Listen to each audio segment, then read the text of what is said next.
কোরবানির পশুর চামড়ার বাজারে নেতিবাচক প্রভাব পড়েছে যশোরের রাজারহাটেও।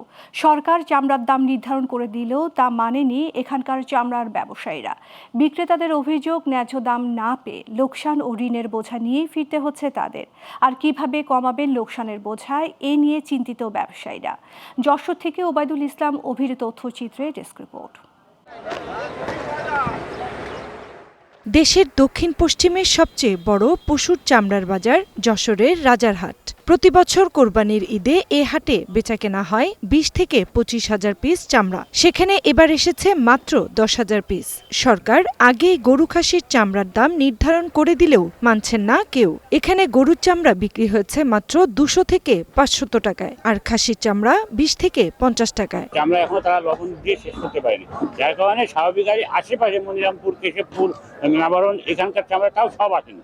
এই কারণে চামড়া বাজার চামড়া কম আছে। যশোরে আমাদের যে দুটো ট্যানারি আছে, সুপার ট্যানারি এবং এসএফ, তারা কিন্তু রাজারহাটে চামড়া খরিদ করতে আসে না। সরকার যে দামটা ঠিক করতে সেটা আমরা প্রাকৃত হাটঘাটে বা যারা ব্যাপারী তারা পায়। কারণ হলো এগুলো হলো সিন্ডিকেট পায়। পাইকারি ব্যবসায়ীদের দাবি, শ্রমিকের মজুরি ও লবণের দাম বেড়ে যাওয়ায় সরকার নির্ধারিত দামে চামড়া কেনা যায়নি। ট্যানারি মালিকরা ন্যায্য দাম দিচ্ছেন না বলে অভিযোগ মৌসুমী ব্যবসায়ীদের। সরকার একটা গরুর চামড়া দাম নির্ধারণ করেছে ১২০০ টাকা, কিন্তু আমরা এই বাজারে এসে দেখলাম ৭০০, ৮০০, ৫০০ বিভিন্ন দামে বিক্রি করতে হচ্ছে। তো আমরা যারা মৌসুমী ব্যবসায়ী এই ব্যবসাটাকে ধরে রাখছি, তো আমরা হতাশ। লবণ খরচ দিয়ে আমাদের খরচা ছিল ৬০০ টাকা, খুব লসের বাড়ি খাই গেলাম।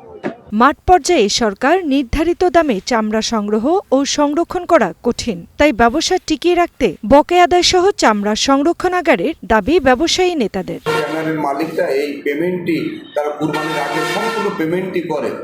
সরকার এ ব্যাপারে কিভাবে পদক্ষেপ নেবে এটা বোঝা যাচ্ছে না।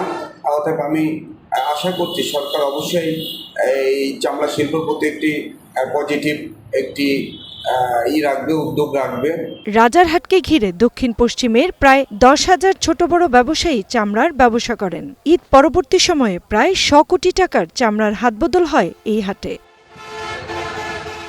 Global television news desk.